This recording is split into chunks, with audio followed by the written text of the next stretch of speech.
start the show. Welcome to another episode of Guestlisted with Shank Aaron. This week, I have very special guest, Mark Mount, a.k.a. Mport, hailing from Denver, Colorado. He has big releases on 19K and others. Yeah. What other release stuff do you got going on? SoundCloud, dude. Check it out. No other big labels, really.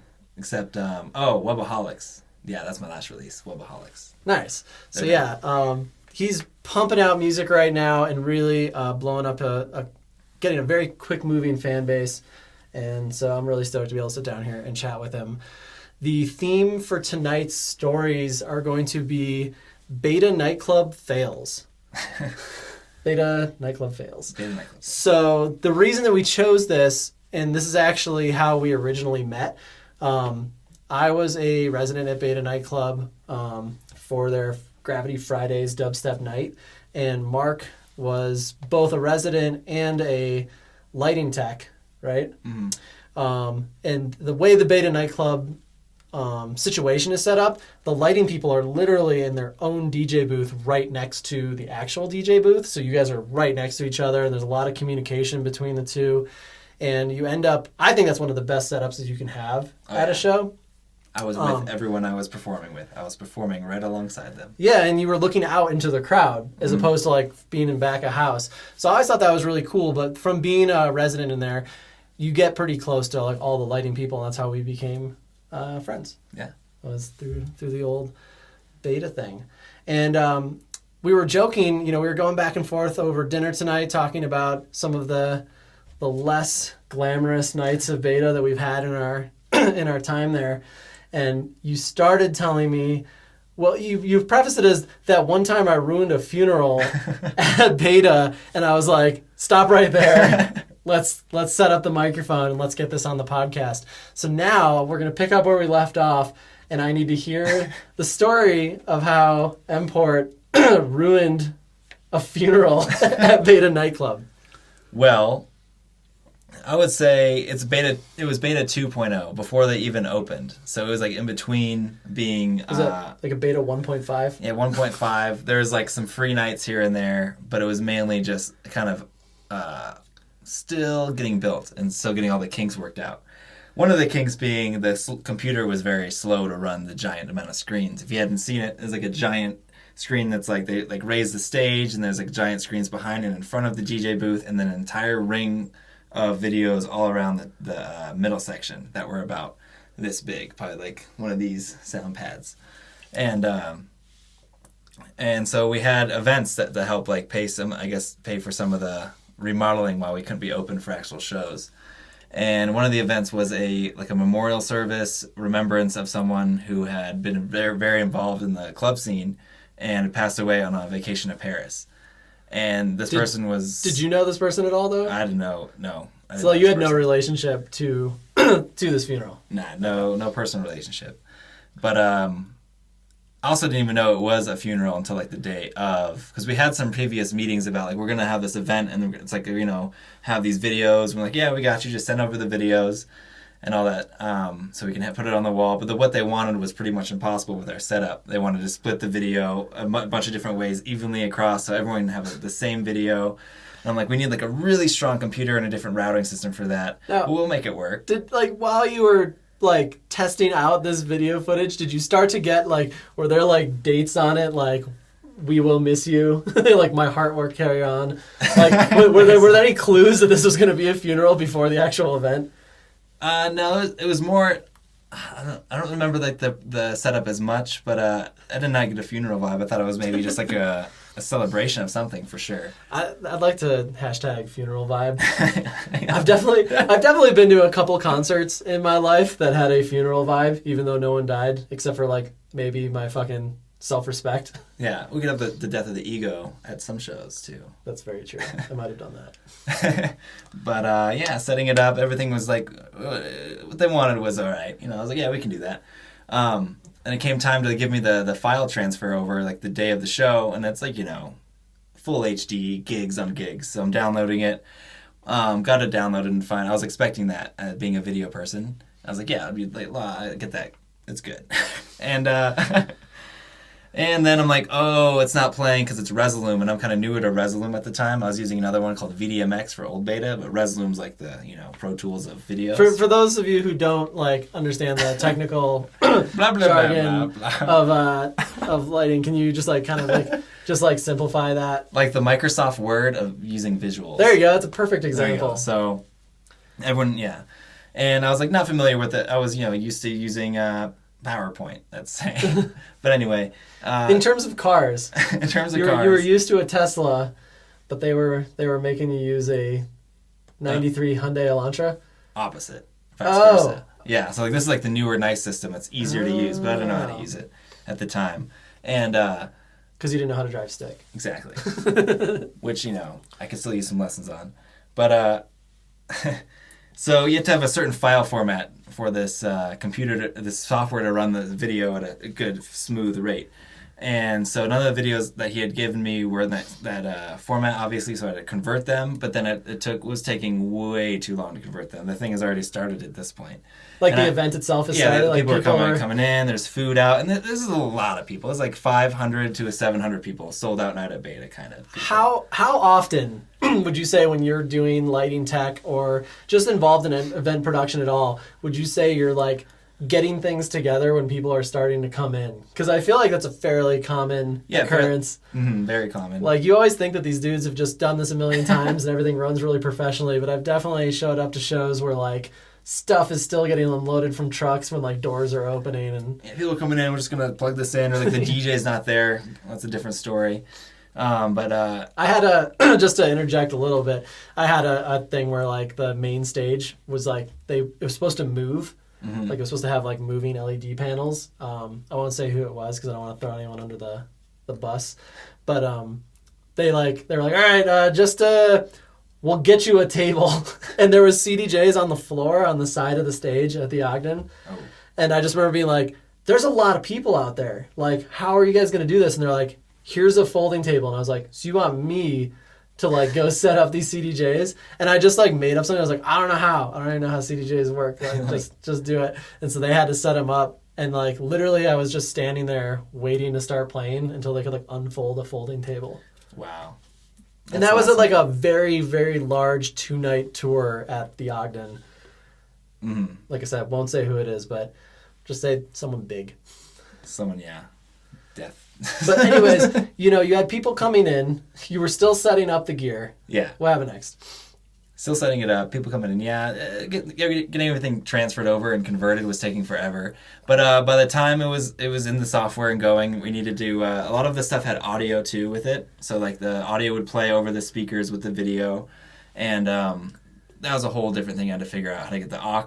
If the aux would go into the board, that would be like the output of the software, all this stuff. And I was like, okay, I think it's working. And so I put up like the nice background, just like they're going through Paris, like a HD video of like walking around Paris. It sounds amazing, right? Full 1080p. Maybe it was 4K. Probably was 4K. It goes on the screen and it's like frame by frame.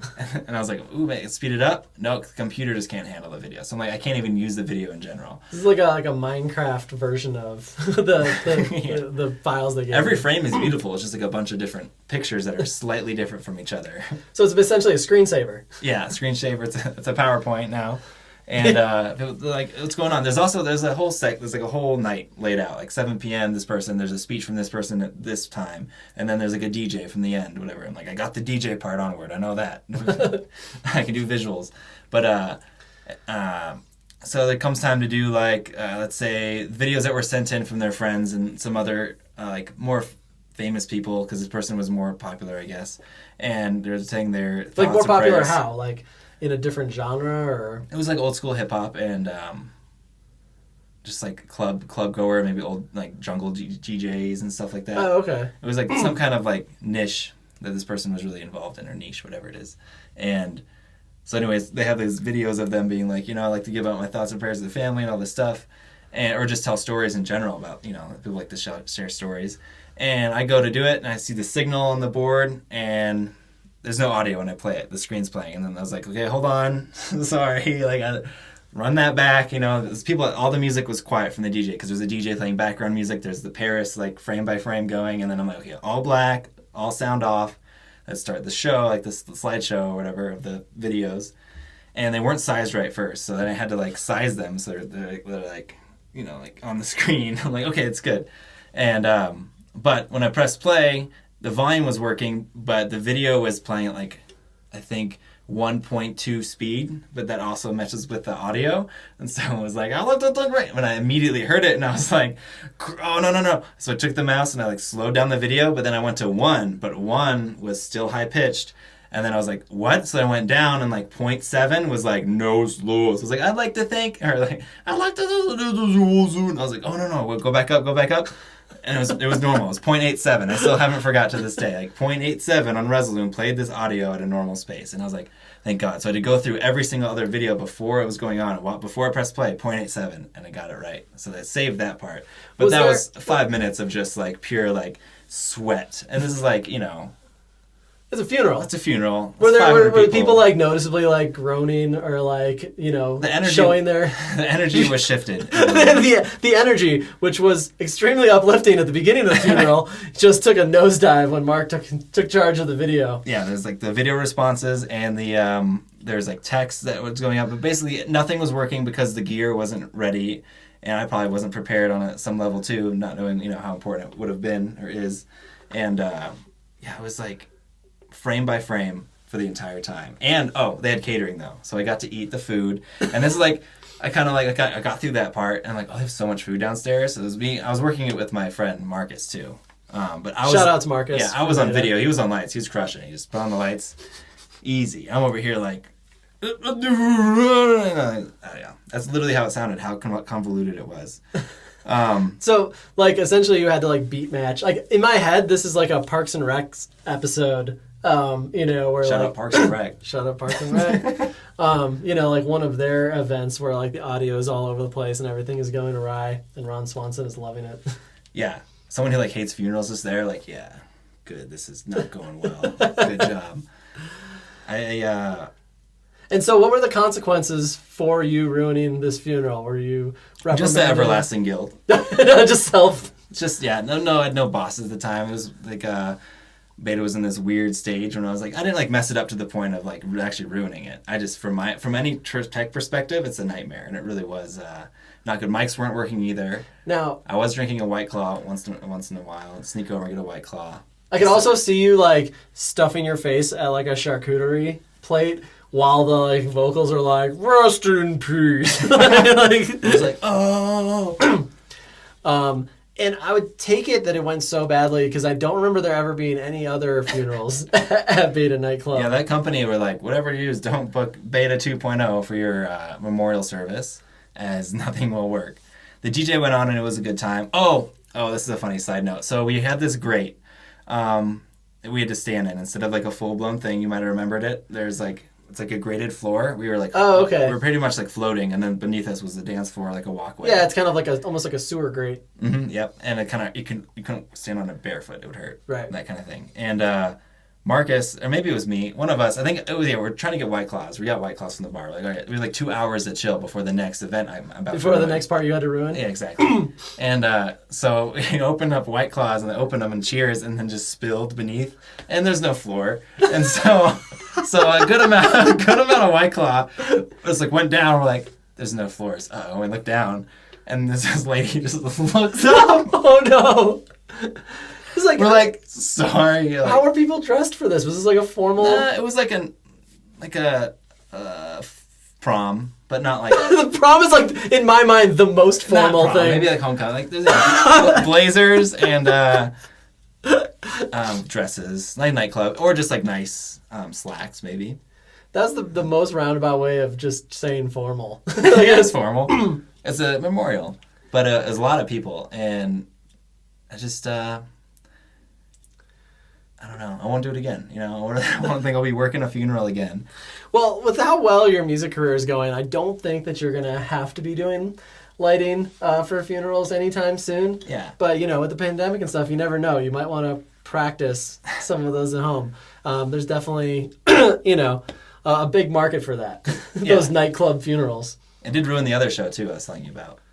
But oh, right. We'll get into that in a minute. It is kind of funny, though, because as much fun as I'm making fun of having a funeral at Beta, I always, like, foresaw myself dying at a young age just because, like, and it's not like a morbid thing at all. I just have always been almost hit by cars. Like, people run red lights all the time around me. Like, there'd be so many times I'd be, like, crossing a street and someone would, like, honestly, even a month ago, I was walking down the street drinking a soda, like, just picture of Americana, and some dude came around this corner too fast, lost control, and put a wheel over the curb, like 20 inches from me. And I was just like, I jumped, dude. I was like, dude, so I've always had this, like, vision of my own death, like, early from car. That's always, like, how it is in my mind, is someone's not paying attention, they just run me over with, like, a Tahoe.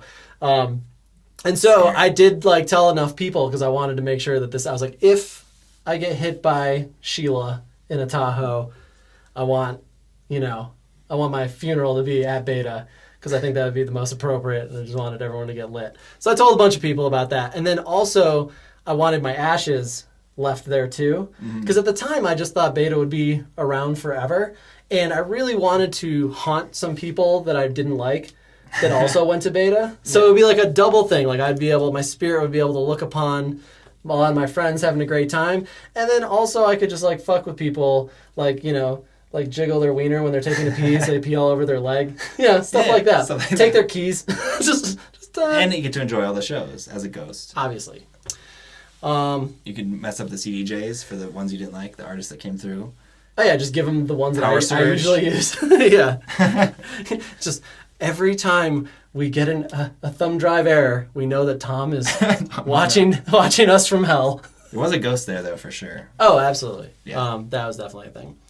So when we were talking about biggest Beta fails, and definitely ruining a funeral is a very large one, I couldn't really think of too many fails. I had a lot of really sloppy nights there, but Never failed DJing? I mean, I messed up some mixes for sure, but I never had, like, a full catastrophic. There was one where someone hit the fire alarm during a set that I was playing, and then someone started beatboxing while, like, we were waiting for the sound to come back on. But no, I didn't really ever have, like, I was always pretty careful to never have more than, like, 2 drinks before I played. After I was done playing, though, I would have 200 drinks. But I was always really careful because I did take it fairly seriously and I wanted to do a good job.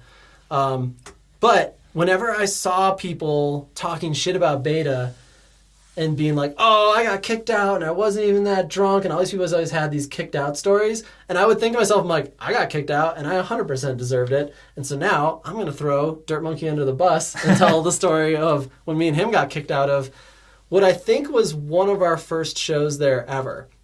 And so if you're not familiar with Beta, Beta has 2 rooms. It's got the main room, which is how we met later on in life, but then it also has the lounge, which is great for up-and-coming talent and to, like, kind of, cut your teeth. That's where I started. Yeah, it's a great way to kind of get comfortable. So they had put us on direct support for some, like, Wook-based DJ who we didn't really care about, but we were still stoked to play. And at the time, I was really pumped because the main floor was Andy C. headlining, who is one of my all-time favorite drum and bass DJs. And, like, I have notoriously drank way too much at quite a few Andy C. nights throughout my life. I think I've seen him more than any other DJ at this point ever. Yeah. And it's always amazing. So we were just stoked that we were going to get in free to an Andy C. show. And all we had to do is play this little opening slot upstairs. Now, at the time, like I said, we were pumped just to get in for free. So we didn't have any money for drinks, and we had decided to fill up a Nalgene bottle with really cheap vodka. Like, no chaser, just full. And we're like, oh, they'll probably give us some Cokes or something, and we'll just mix it with that or whatever. But we'll have that for after our set so that we can party. So we play our set. This is a long time ago. So to put it in perspective, we're playing on Tractor Scratch. Which means that we had to hook up laptops to, interface to the CDJs. It's a huge pain in the ass. But that's what we were running it on. And we were doing it back to back. So we were able to sneak little sips of our Nalgene here and there. Yeah. Then once we got done with the set, since the other guy was playing on like an APC or something like that, we just left all our gear set up, and we're like, all right, it's time to party. Now, that's the last thing I remember. I remember being like, high five, good job, we did it, let's go watch Andy C. And I definitely remember drinking as much of the vodka without any chaser as I could, because like I knew we weren't going to be able to take it outside the booth.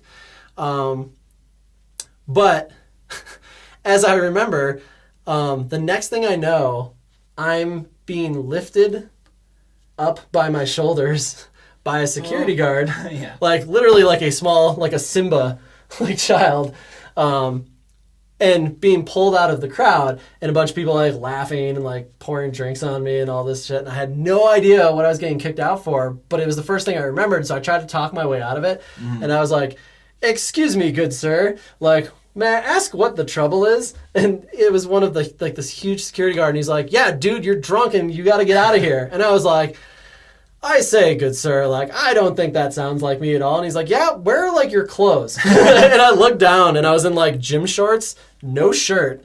And it was like the only one not wearing a shirt. It was definitely like wintertime too. Yeah.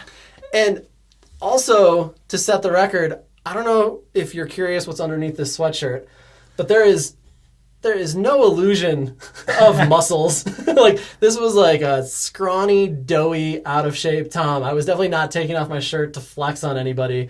But I later found out that someone said I had been swinging it around my head during the drops, and that at some point I had thrown it maybe on stage or at one of the dancers.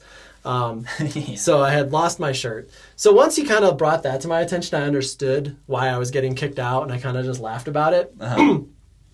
And so they get me to the door. They're being, pretty firm with it. And then they push me out. Got no shirt. And then I look, and I see Patrick is out there too. And I was like, dude, all of our stuff's inside. Like, and I just got kicked out. And he looks at me and he goes, me too. And I was like, why did you get kicked out? Like, he wasn't even that drunk. And he apparently, he had been standing on the patio, and someone passed him a joint. And like, as soon as he like took it and hit it, there was a security guard like right there, like watching him, and then everyone else just walked away and like left him holding this joint. And so they kicked him out. And I was like, what are we gonna do? Like, our laptops inside and like our interface and like all of our shit. So I had to go back to the door and be like, without a shirt on, and be like, hey, I need to go back in, like, all of our stuff is inside. And they were like, fuck your stuff. And I was like, it's like a laptop and an interface. And they're like, oh my God, are you guys DJs? And we were like, yeah. Of course you're DJs. Yeah, and he's like, you guys should know better than that. And we're like, wah, wah. And so the deal that we made with the security was 2 security guards. Patrick had to wait outside. 2 security guards held onto both of my elbows and walked me up the stairs. Like this? Like, they're each on one on each side, so like a prisoner, like in death row. And keep in mind, upstairs, I had to go up past everybody, through the stairs, into the lounge where a full show is going on. And everyone is like pointing and laughing because there's a guy with no shirt on and 2 security guards leading him back into the club. And then I had to drunkenly unplug all the gear Oh my God. up in the lounge booth. And when I went to go do that, I was just so like high anxiety trying to end the situation. I just kind of started yanking things, and I totally yanked the power out of the APC that the headliner was playing on. Oh, geez. And so we had to like frantically in the dark try to like replug it in. What the fuck? I literally just started taking stuff. Like, we had a laptop stand, and like it was supposed to fold up, and I think I just snapped it in half and like shoved it in my backpack. And so then we had to leave, and then we also had to find our like his roommate who was our sober ride home, like who was still in the show. In the crowd. Yeah, I was just screaming at him as they were like leading me through the thing. I'm like, we're leaving because we got kicked out and you have to come too. Like, The guy's like, fuck. so that's why anytime someone ever tells me a story of them and Beta, getting kicked out or whatever, I'm like, you probably deserved it, because I definitely did, and I never held a grudge against any of the security guards or anything, because I definitely should not have been in public for that instance. But there was also the Wu-Tang show. Yeah. No one was kicked out, though. No one's kicked out, but as far as Beta fails go, I think that I used to have tremendous pride. Like, if you can't see because it's going to be off camera, but me and him both have Beta-themed tattoos. That's how much this place meant to us when it closed, because we all went and got Beta-themed tattoos. So like I always stuck my neck out for them, and I had never been so embarrassed to be involved in, like not even that I was involved, but just for the name Beta as the Wu-Tang concert. Yep. And you were the one, you can tell the story better than I can because you were kind of more front and center for this. So I'll let you go ahead with the details of the Beta Wu-Tang fail. Yeah, I feel like you have to get a background again because I feel like this again was like in between. This was like, maybe we had a grand opening already. I did get to play the grand opening, which was like the best show of 2.0 because it was me and Knife Party. So that was super fun. You say that was the best show, but I think the Shank headlining show was the best one. But agree to disagree. Wasn't it before the opening though? Yours was the best like before we opened. Then we opened. I think it was after the. I think it was before. I don't know. I try to black that space out. I don't remember. Really, no, it was a fun time. But yes, those sets were great. But they had a Wu-Tang night because they wanted to do hip hop night, which is all great. And they wanted to go shoot big. Wait, was it a video game night too? Wu-Tang night? I thought it was just blunts. All I remember is there being like blunts and the Wu-Tang. whole place smelled like marijuana use. Yes. Which was not uncommon. I totally did not take part. Yeah, no, I definitely did. A little bit. And that's what made it a little harder than it was. But it's okay because it's a Wu-Tang show and that's, So wait, you're saying that you smoked weed before the Wu-Tang show to prepare for your role as... No, you just get high in the building, really. You could smell weed from the green room. They were smoking cannabis cigars down there. And so I had to join a little bit, and then I had to come up and do the show. But no one was coming to this show. No one was there. I don't know why. No, there was a snowstorm. Oh, yeah, it was a snowstorm. But there was a few people there. I was there. Yeah, but there wasn't like a Wu-Tang Clan show. I thought. Well, there was a Wu-Tang Clan show, and this was supposed to be the after party. Oh, that's what it was. For it. The after party for it, yeah. And like they had the whole crew. I don't know too much about the Wu-Tang Clan, which kind of makes this story more funny for me.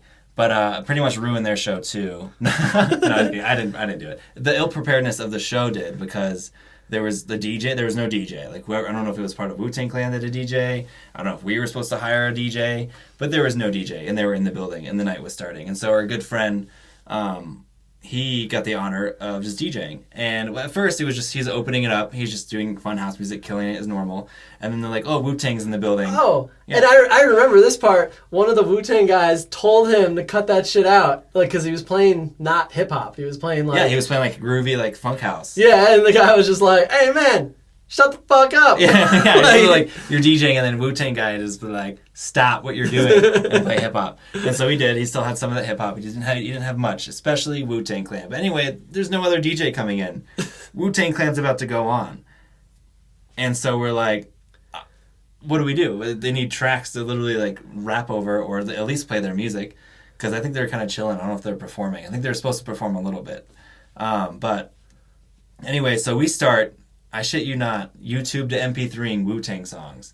Like, I didn't know Wu-Tang very much, so I was Googling, like, top 10 Wu-Tang songs.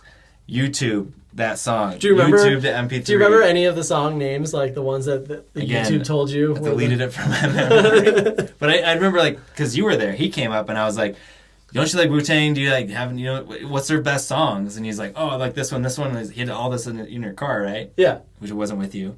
That would have saved the day because they are CDJs, CD popping it in. But so YouTube, which is the worst quality you can get to DJ a $500,000 sound system, is YouTube to MP3. So then once we get about 10 songs in on this flash drive, I run it over. It's us and then the DJ booth, and there's a catwalk. So I literally run over here to my friend who's DJing. I'm like, "Here's a USB filled with like YouTube rips of Wu-Tang. You need to play Wu-Tang Clan," and he's like, "Holy shit, okay." And like, there's no record box or anything. You're just playing the waveform. It's like barely even like telling you the BPM of it. He's still doing a good job of it.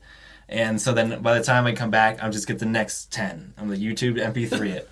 And I have my friend on his computer doing the same. So we're trying to get 30 Wu-Tang Clan songs. So, and I'm watching this from above the catwalk, just cracking the fuck up. And like, dude, you were sweating so hard. Like, it was like the most stressed out I've seen all of you guys. And very high. Very high, a bunch of nerdy white EDM DJs struggling to like appease the Wu-Tang Clan. And at the same time, I was pretty drunk and high. And for whatever reason, I don't know why this ever happened, but I used to like Wu-Tang back in the day. And for some reason, there was this one verse that I like it was just ingrained in my memory. Like, I think I smoked my first blunt while listening to it, and it just stamped it in my brain. And, like, even to this day, I can still remember almost all the lyrics. And so I was trying to prove some clout to High Zombie and a couple other people that I was with. Oh, Matt was there? Oh, my God. Yeah, so I was trying to flex on him. And I'll see if I can do it for you guys right now, because, like, this was my Wu-Tang lyric. But pay attention to the end of it. So it's, homicide is illegal and death is a penalty. Word justifies the homicide when he dies in his own iniquity. It's the master of the mantis rapture coming at you. We have an APB on an MC killer. Looks like the work of a master. Evidence in the case is a stature. Merciless like a terrorist, hard to capture. The flow changes like a chameleon. Plays you like a friend but stabs you like a dagger. This technique attacks the immune system, disguised like a live paralyzing the victim. You scream as it enters your bloodstream, erupts your brain with the pain these thoughts contain. Moving on with the speed of a centipede, a ninja, any motherfucking contender. And then it goes into the chorus. I can't believe I still remember that shit. But as a very white kid, anytime I've ever like done that rap, I've always been like, with the speed of a, you know, because I'm not going to say the N-word. And with the perfect luck, that's actually an Inspect the Deck line, you know, member of Wu-Tang. Mm-hmm. And as I'm saying that, he literally walks behind me on the catwalk towards the stage as all this is going on. And I literally see him, and I'm like, and everyone just starts dying, and he just like, ha! Like, it was like the most embarrassing moment of my life that I, like a nerdy white kid, was rapping Wu-Tang in front of the man who wrote this shit and doing obviously a terrible job. I think he was honored, honestly. I mean, he should be impressed that I remembered all the lyrics. Wow. Those, like, I don't even remember those lyrics. Yeah, it was like 20 years ago. But I'm really glad that I had the, you know, the social sense to censor myself, self-censor. Yeah, as you should. Because it's never okay to say the N-word. Never. That's another theme, yeah. Never. So that was all going on while Mark is struggling to fill thumb drives with YouTube this rips. guy's coming in, watching Tom just do his line, and then they're playing like funky house music, and he's just like, what the hell is this? Like, not that many people are there compared to the show they just played, obviously. And it comes time for them to perform, to do some raps. And so they want to be cool, and like the whole top floor is closed, and so they're up top rapping, right? Because there's no stage at Beta. It's just like there's like a DJ booth where the DJ is, and then just like kind of free form from there. And they have mics. There's 2 mics. And neither of them are working. And so, or one is working, kind of. It would go in and out. And I had no idea what was going on. I was looking at their wireless mics, or like one over here. I thought it was the batteries. The batteries were dead on one of them. And so I exchanged it. And I was just like very scared. Or just not scared, but just like, you know, startled. Like, I had to fix the show. And the battery, and he's like, why isn't it working? I'm just like, okay. Yeah, he's a very tall guy. Inspector Deck, by the way, is like 6'8" or 10. Like, he's a massive dude. He's like super, super tall, which is why when he came around me, it was like a whoa. And there were a lot of people in their like crew or whoever, I don't know who was all in the Wu-Tang Clan group. Was and it just like the Reza, friends. the Jezza, old dirty bastard, Inspect the Deck, you god and the chef? Oh, I had logos too. That was the other thing. I had Wu-Tang logos, and you didn't know who was who. I had all the logos for the different people, Inspect the Deck and stuff, and I was like, I don't know when to use these, or who's there. What he goes, who's Capadonna? Yeah. And I didn't want to like be like racially insensitive, and I was like, I don't know. Yeah, I don't know any of these people, and the mics weren't working, and then I figured out later that they were on the same receiver, the same channel. Both mics were like on one, and there's like a 1 and 2 receiver. So you're saying basically the mics were set to funeral? Yeah, they were still set the setup from the funeral. But that was a funeral of my working rap show career. Except I did do, what's his name, the baby before he blew up. But he didn't do anything. He just like sat up there and looked cool. And that was dope. It was a fun show, you know. Actually, it wasn't. But so, Beta fails. Beta fails. In itself was a fail. 2.0 in general. Yeah. But these weren't all my fault. These actions. I will say that as a disclaimer. They might be his fault. slightly my fault, but not really. The equipment that was given to me was hard to, you know. Well, run a in the long run, and there's no DJ scheduled. What was that about? We actually saved these. We actually saved these events. If anything, the funeral would have been way worse if I didn't, you know, fix it. And the Wu-Tang show would have never happened if we didn't have our DJ and me ripping all the audio. Would have just been the house guy. And me with my extensive Wu-Tang knowledge. Yeah, exactly. When I'm not knowing what sounds, to get songs. SoundCloud. Well, it looks like it all worked out in the end for you because now you don't have to worry about that and your music career is exploding exponentially. So, but it reminds me of a tidbit real quick. I was at a thing recently, like at your mom's house, like a socially distanced thing, and I was just in the back watching my friend play, and everything stopped. He's like, "Oh, I don't know what happened," and I was standing back there like, I retired from this song. I could just see you like smoking a cigar and be like, "This is a young man's game." Yeah, I would have run up there because when I was doing tech there, I had to fix everything, and I was like, I'll probably just plug it back in and unplug it. It'll be fine. But it'll figure it out. Yeah, that's when you kind of just be like, "Yeah, that's a damn shame." That's a damn shame. We all been there. But anyways, I really appreciate you coming in and reminiscing with me on some of these epic beta fail night stories. Yeah. Because for as many amazing memories as I have there, we also have a ton of just totally bonkers memories as well. Make sure you guys go check out Mport on Spotify and SoundCloud. Real quick before we leave, we got a couple sponsors to shout out. Oh, yeah. I am sponsored by Shank Aaron merchandise. As you can see, this is the Shank Aaron Dark Mode tie-dye crystal hoodie. It is available for a very limited time right now. So if you're watching this, because this will go up in probably 2 days, so get right on that. There's still a few left. And each one is a totally custom piece that will be uniquely dyed for you. So please support us in these crazy times. Buy my merch. These hoodies are dope. And then, Mark? For buying stuff, I did put a sample pack out. Or not a sample pack, a preset pack. I didn't think about that. That could be a sponsor of me, as myself. If you produce music, you should grab that because the synth's free. And also, shout out to all the sound and light people around the world sweating their ass off to get shows done because no one ever recognizes them. And they put on the shows just as much as the artists. And they ruin the funeral. All right. Thank you so much for coming out. Tune in next week. Make sure, if you haven't already, like and subscribe to the podcast. And we'll see you next time.